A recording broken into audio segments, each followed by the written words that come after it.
Boa tarde. A Comissão de Assuntos Econômicos discutiu em audiência pública um esquema de manipulação da taxa de câmbio que resultou em prejuízos bilionários para os exportadores brasileiros. A taxa de câmbio é o preço de uma moeda estrangeira em relação à moeda nacional. Hoje, no Brasil, essa taxa é definida livremente pelo mercado. O Banco Central apenas monitora e informa a taxa de câmbio média, que serve de referência. Há 3 anos, o CAD, Conselho Administrativo de Defesa Econômica, investiga denúncias de manipulação dessas taxas. Pelo menos 7 instituições financeiras do Brasil e do exterior já assumiram a participação no cartel do câmbio, que teria ocorrido pelo menos entre 2007 e 2013. O professor de economia que participou de um estudo sobre esse assunto diz que há indícios fortes de que houve, de fato, a manipulação do câmbio, que deu lucros para os bancos e prejuízos enormes para o setor de exportação. Além de distorcer pontualmente a taxa de câmbio, a manipulação cambial pode ter gerado acúmulo de distorções no sentido da valorização da moeda brasileira, o que prejudica a atividade exportadora como um todo. Para os representantes da Associação de Exportadores, o cartel destruiu a estrutura de exportações no país. O mercado futuro do Brasil atingiu 5 vezes o mercado à vista. O normal é o mercado à vista ser maior que o mercado futuro. Se nós avaliarmos o quadro de baixo, que mostra a participação de produtos manufaturados, que nós somos o 32º país exportador de manufaturado, veja, nós tínhamos 0,81% em 2008 e hoje temos 0,61%. Nada. Basicamente porque, como eu disse, para exportar manufaturado, taxa de câmbio é fundamental, compõe o preço de exportação. Nós estamos falando só dos exportadores, no caso da subtração de receita. Só da subtração de receita, o cálculo é 110 bilhões de reais. É mais que a Lava Jato. Há um cartel, há um crime cometido, um crime lesa-pátria, quero deixar claro, crime lesa-pátria cometido contra o Brasil. Advogados que representam empresas prejudicadas pelo cartel reclamam da dificuldade para fazer com que os prejuízos sejam reparados. Pelo menos 14 grupos já entraram na justiça para evitar a prescrição do prazo para cobrar indenizações. Como se conta a prescrição na indenização por cartel? Essa é uma grande dúvida com que o judiciário tem se debruçado.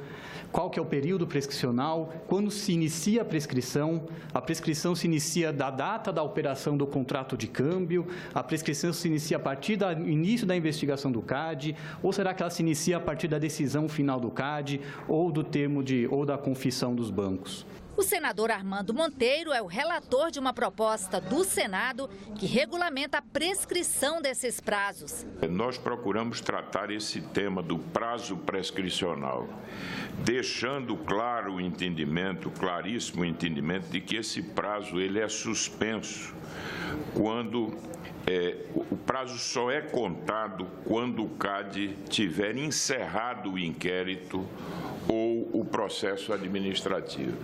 Representantes do CAD, do Banco Central e da Federação dos Bancos também foram convidados para o debate, mas não compareceram. Se o convite não é suficiente, nós vamos convocar coletivamente para que a Comissão de Assuntos Econômicos possa ter aqui o CAD, possa ter aqui o Banco Central e, no caso da FEBRABAN, podemos convidar, se houver interesse, para que esse assunto possa merecer o aprofundamento necessário. E entre os destaques do plenário desta semana estão a cessão onerosa de áreas do pré-sal, que pode significar uma arrecadação de mais de 100 bilhões de reais e uma autorização para o saque do FGTS por quem pedir demissão. Veja os detalhes na coluna da jornalista Érica Christian. Apesar do pedido de urgência e do acordo de líderes, ainda depende de negociação a votação do projeto que vai permitir à Petrobras a vender até 70% do direito de exploração do pré-sal. O presidente do Senado avisou que só vai votar a chamada sessão onerosa caso estados e municípios fiquem com uma parte da arrecadação estimada em mais de 100 bilhões de reais.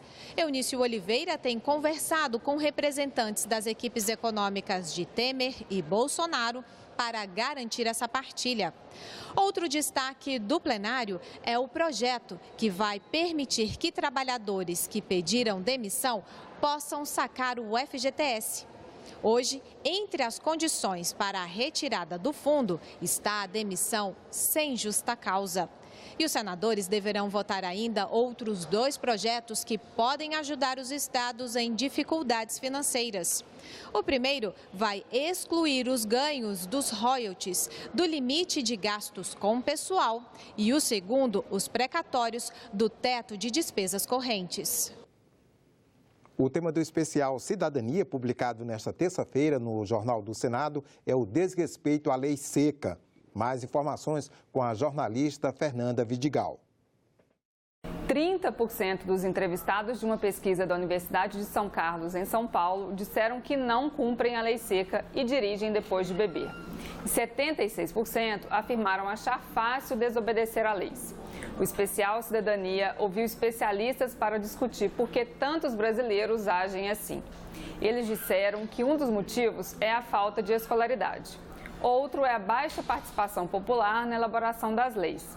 Por não se sentir parte ativa na produção das regras, muita gente tem dificuldade em cumpri-las.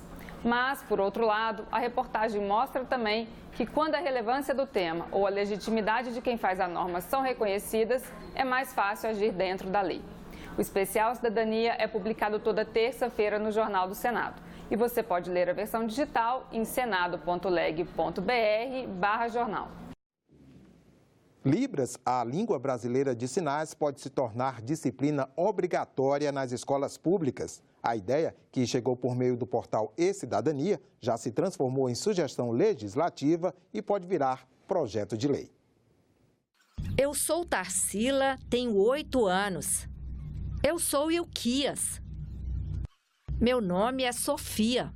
Gestos que substituem sons, rompem o silêncio, quebram barreiras, ligam pessoas. Sofia é surda. Laisa é filha de surdos, mas tem audição perfeita. Elas estudam na mesma sala, aprendem o mesmo conteúdo. A interação entre as duas é completa. As brincadeiras é muito legal. É só um pouquinho diferente do que a gente está acostumado a brincar. O ouvinte, a gente brinca gritando, correndo. Já o surdo não. A professora sempre tem que estar do lado, explicando o que a gente está fazendo. Laisa e Sofia estudam na única escola bilíngue de Libras e português escrito do Distrito Federal. Criada em 2013, graças a uma lei distrital, a escola é referência na educação de surdos, mas atende também alunos ouvintes. Aqui, todas as aulas de qualquer conteúdo são dadas em Libras, língua oficial na escola. O português escrito é o segundo idioma. A gente recebe muitos alunos que não têm uma língua de comunicação. Então, eles primeiro aprendem a língua para depois aprender os outros conteúdos escolares. É a base para o aprendizado, é a língua de sinais aqui na escola. E a alfabetização flui naturalmente, porque ele aprende a se comunicar e a gente tem uma sequência didática na alfabetização sempre com foco na palavra escrita, no sinal, na imagem. Adriana é professora da escola há 19 anos. Ela é surda e dá aulas de alfabetização. Eu não trabalho palavra-sinal associando diretamente as duas línguas. Não, eu trabalho primeiro a língua de sinais. No contexto de contação de histórias, também com trabalhos manuais, priorizando a questão do campo visual, da visualidade da pessoa surda, da criança surda. Por último, é que a gente vai trabalhar a datilologia, que é a soletração com o alfabeto manual, e depois as palavras, para que a criança possa internalizar também as palavras em português. O material didático é adaptado na própria escola com recursos visuais e tecnológicos. Ele capta o mundo através dos olhos. Então, por exemplo, aqui nós temos exemplos de atividades em que o aluno tem acesso à imagem, Da imagem, a gente apresenta o sinal e após a apresentação do sinal, o professor apresenta a palavra.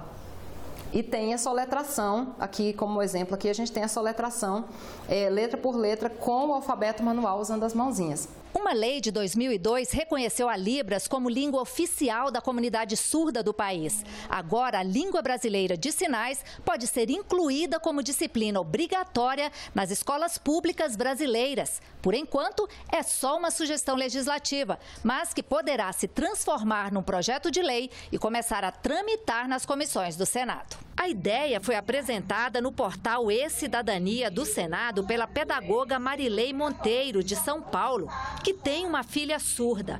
Em menos de 4 meses, recebeu mais de 20 mil apoios. Se tem que haver oportunidade para todos, então precisa haver essa inclusão. E a inclusão só se dá se houver a comunicação.